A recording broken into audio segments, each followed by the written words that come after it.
जिलार भवानीपाटना सहर जेनाखालपड़ाठारे एक कूअरे 6 वर्षर शिशु खसी पड़ी मृत्युवरण कर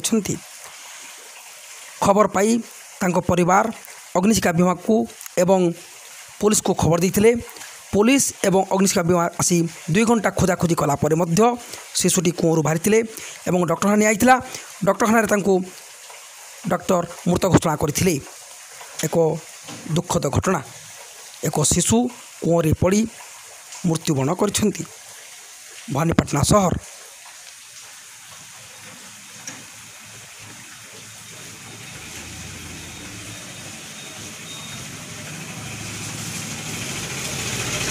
हॉस्पिटल रे डॉक्टर मृत्यु घोषणा कर।